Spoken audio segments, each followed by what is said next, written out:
What's up, fight fans? This is Kurt Taville with Counterpunch Boxing News, and I have some new news concerning Anthony Joshua. Anthony Joshua, like I told you guys and mentioned earlier in an earlier video, states that it's a better chance that he's more likely to fight Usyk instead of Tyson Fury. And he says this is why. He says Tyson Fury is a guy you don't know if he's coming or going.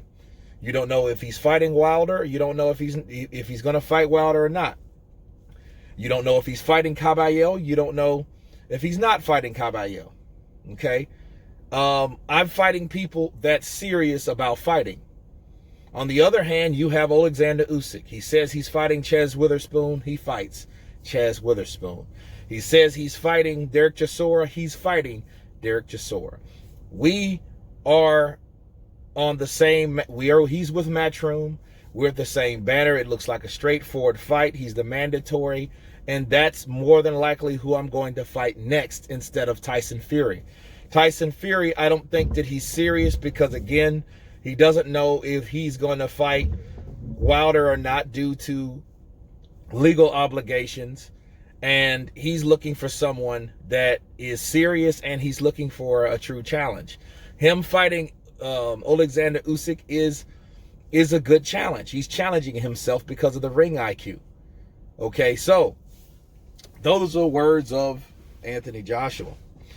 And like I told you guys, whoever heard my live stream, I mentioned in there that Joshua has a totally different mindset than his promoter. Okay, Eddie Hearn wants this huge fight to come about.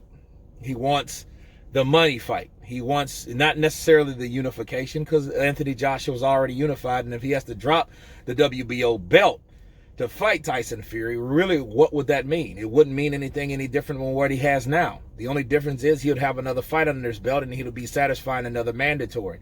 But what's the use of that if he goes off and drops a belt? It won't mean anything to Joshua. But Joshua knows, my next opponent will be the guy that's up next.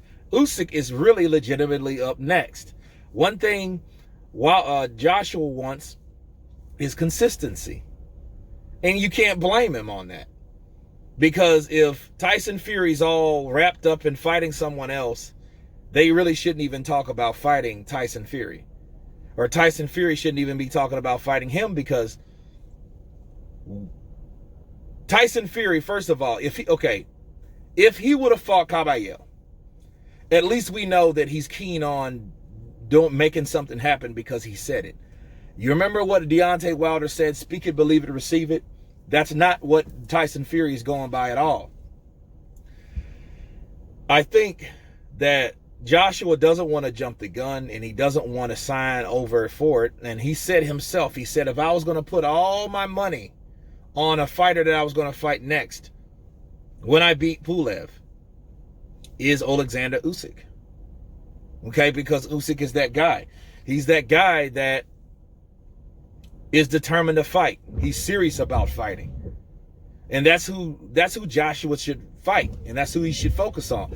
And see, I have to agree with that, because while last year a lot of people didn't understand Joshua was trying to become undisputed last year. He wanted that more than anything. He was looking for that for the last 2 years, honestly. Now, we all know what happened lately, that Wilder, out of anger, lashed out and confessed the truth. Like, yeah, they did offer me more money than fighting you, but I said I would fight you because I'm a man of my word, right? But that let out a whole nother other can of truth also. And stepping out of the van for a minute. It's one of those situations where you have a fighter that's looking to stay consistent in a time where fights are hardly consistent because of the time, because of Corona. So I'm like Joshua, like, hey, why would you have time to fuck around? Tyson's fate is really unsettled. He doesn't even know if he's fighting Caballero. And why wasn't that signed, sealed, delivered? Caballero signed the contract because they didn't want to fight without a crowd. So that's what it comes down to.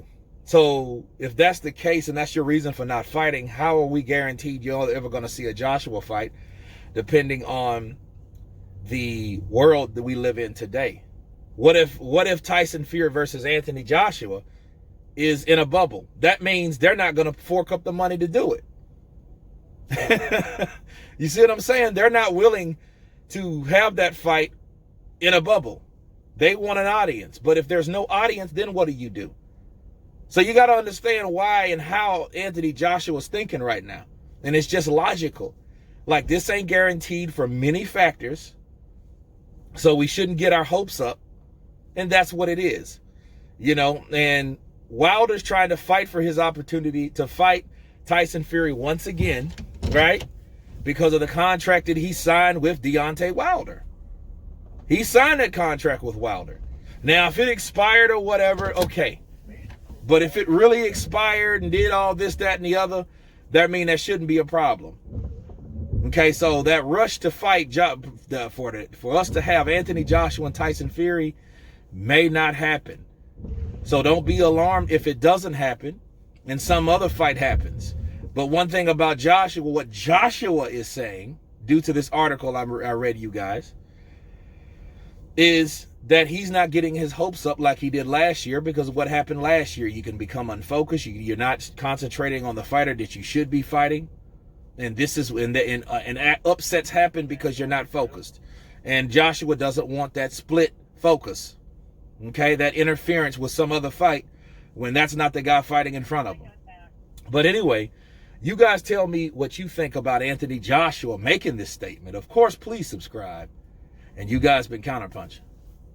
Peace.